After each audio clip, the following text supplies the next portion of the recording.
Hi everyone, Reverend Dr. Katie here, and I am here today to talk about the power of healing in our own lives and even the power that we have to heal ourselves. And the other day I asked a question like, where do you most need healing in your life right now?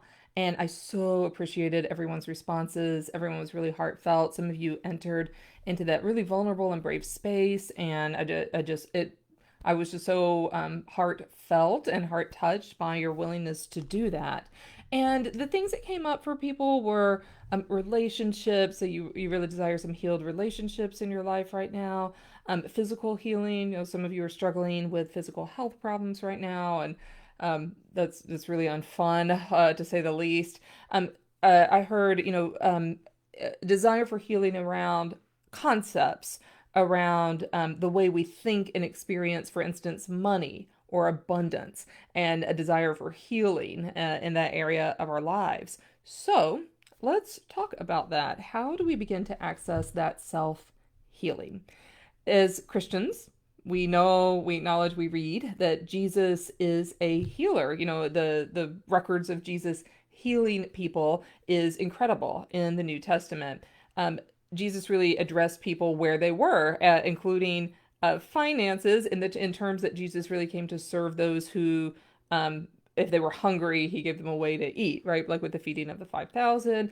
Jesus addressed people's physical bodies. Our physical bodies are significant, important, and Jesus addressed the spirit. He shook people up and got people to think in a new way and experience reality in a new way.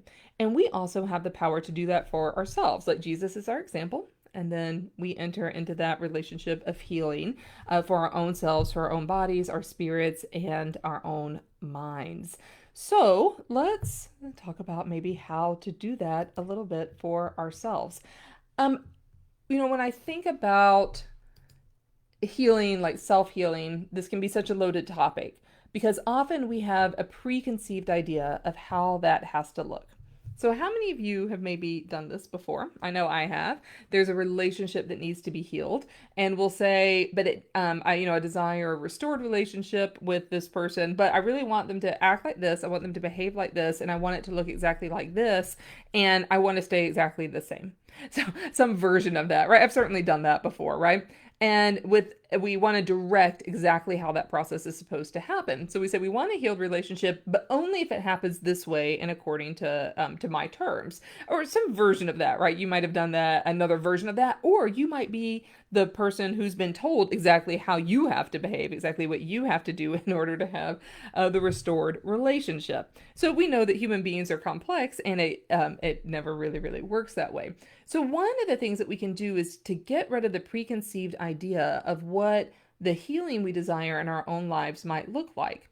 This even goes, and this is really sensitive, so I want to be just ultra sensitive as I say this.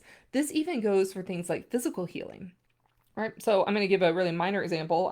I burned my. You might be able to see a little red mark right there. I burned myself on my stove, on my oven. I don't know, like a month ago or so. And so if I had a preconceived idea of exactly how I wanted that to look, the healing process, I wouldn't be open to alternative ways that healing could happen. Now, a burn is pretty straightforward, like, right? We know what to do with that. But for instance, if I was like, well, I'm only going to heal this through cold water and ice, and I wasn't open to essential oils or Reiki or Neosporin, I would really be limiting myself and the way that I could experience that healing. I also want to differentiate between physical healing and cures. So, as Christians, cures are great, but as Christians, we're really about sending the healing energy, receiving the healing energy for ourselves, no matter how that turns out in our own lives. So, part of the healing journey for all of us, whether it's about relationships, whether it's about finances, whether it's about our physical health or emotional mental health, not having the preconceived idea of how it should look, but also surrendering to the process that is. So sometimes we can spend so much energy kind of denying our current reality that we never surrender to it and we never allow that energy to get unstuck so we can move into new realities. And it's really scary when we don't know exactly what those are going to look like. And this is the part that, at least for me, I get really uncomfortable with, right? Because I don't know exactly what that new reality is going to be like, but I certainly know what my current reality is, and we can get really comfortable with that. All right. So that's just another thing that I notice about myself, about many people, many humans, and especially us as metaphysical Christians. We want to tap into all of this divine energy, but then we want to say ahead of time exactly what it's supposed to do. So part of tapping into the deep metaphysical energetic world is that the outcomes are unknown and they're probably better than we could have directed them. So if we box in the outcomes, then we don't know exactly what could be. And then we end up getting a little bit disappointed, a little bit maybe blasé, maybe kind of sarcastic even around the way that things are because we're convinced that they're never going to change. And then we try to control that outcome and frame it in such a way that that it has to happen in a particular kind of way. So does that resonate with anyone? Has anyone ever experienced this? Or maybe you've been on the other end and you've had people kind of do this to you or suggest this to you. And so, how do we access that deep healing within ourselves? And first, let's talk about what it feels like when we don't do that. When we don't do that, all these things I've just talked about, we end up staying in the status quo, and we end up kind of liking the status quo, even though we're not happy because we know it, right? And so we know where we are. I know I have this burn on my hand. I can look it down and see it. Do I want it to be healed? Yes. Am I willing to go to the extra steps that I need to put forth the energy that I need to in order to experience that healing? Is another question. So let's talk a little bit about that process of how do we get from where we are into getting comfortable with an unknown future of where we could be. So this is what I call kind of like the four secrets to healing. And this, I think this applies to our physical bodies. It applies to our emotional self. It applies to our spiritual self. It applies to finances. It applies to relationships. Like it can apply to absolutely anything. So the first step is being really honest about where we are, like taking stock of where we are and living into that energy, not as a victim, but kind of as an honest assessment. Like, where am I right now? What's going on? What did I do to get here? What did other people do to get here? Right? And making sure that we're not falling into any kind of victim mentality about it, just a really honest assessment of where we are. The second step is actually surrendering to where we are. Sometimes we're fighting so hard to be someplace else, and we get so angry about where we are, which is a totally legitimate feeling. But we get stuck in that cycle of kind of denial of where we are and anger that we're not someplace else, that we never actually fully surrender to the present moment. And the present moment is really, really important. Because if you think about it, when we're angry, we're often angry at something that happened in the past or at an anticipated future. And if we're in that state all the time, then we're never actually in the present moment. We're never actually surrendering to the flow, to the process of what is. We never get into that place of trust. We never get into that place of imagination where we're able to bring our future self into our vibrational present. The third thing to do is to start to get into high vibration about where you want to be. And this really requires us to let go of preconceived ideas of what that looks like. It requires us to let go of preconceived ways of how to get there. It means that we don't get to necessarily determine the exact how. We may have an idea, we may have a roadmap, but God may have something a lot better in mind.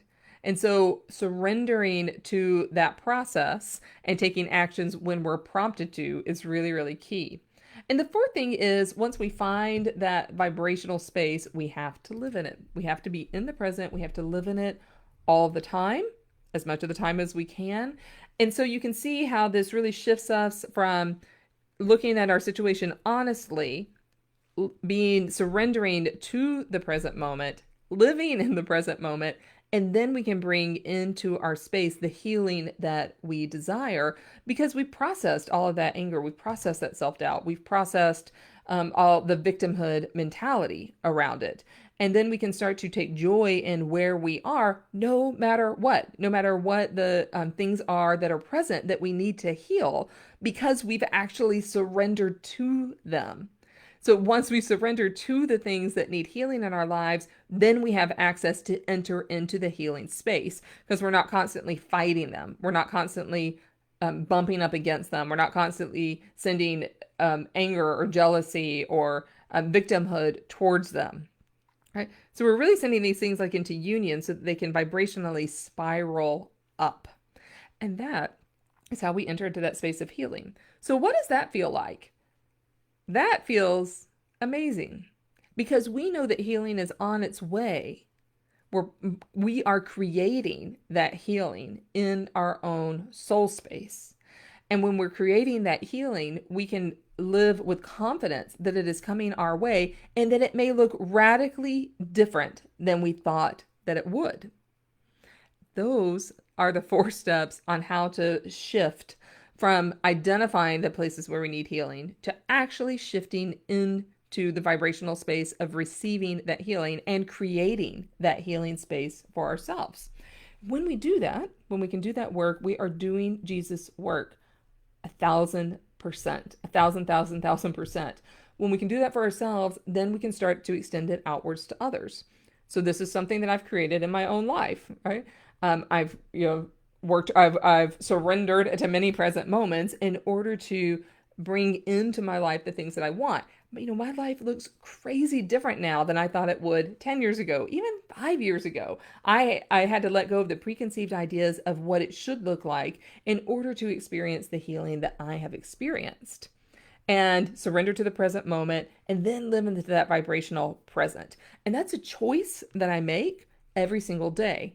Every single day we get up, we make the choice to live according to Jesus' words and ministry and message. That's not always easy, but we make the choice to do it. We can also make the choice to enter into the vibrational space where we can experience our own self-healing, and then we can extend that outward to others. And we can live with what current reality that is, with that joy for the hope of the future, for the joy of the reality of the future. And that's what I love to teach people how to do. So I hope that this is helpful. Post any questions that you have below. I would love to hear if you experienced any little shifts during this video, if you felt that little tweak of like, oh, that's it, or oh gosh, I have been doing that. That's the energy I've been sending out. All right, if we send out the energy of victimhood, guess what we get back? If we send out the energy of this will never change, guess what we get back? If we send out the energy to I'm open to a possibility, guess what we get back? You've guessed it, right? So you all, I know that you know how this works. You may know how this works in your head, but it's now time to engage the heart, the soul, the emotions about it. So for those of you who are feeling very called to live at the highest vibrational altitude that you possibly can and access this healing for your life, and it doesn't matter if it's a huge thing that's core and central to your life, or if it's a tiny little, like the kind of pebble under the mattress that bugs you. All of that is worthy of being healed in your own life, and you are the one who can do it. There's no thing too big. There's no thing too small. All right, everyone. I hope this is helpful. Post comments, questions below. Let me know where you felt any tiny little shifts. Even if you're not exactly sure what they are, just post that below so I'll know that.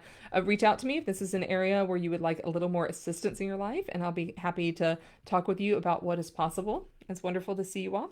I will see you soon.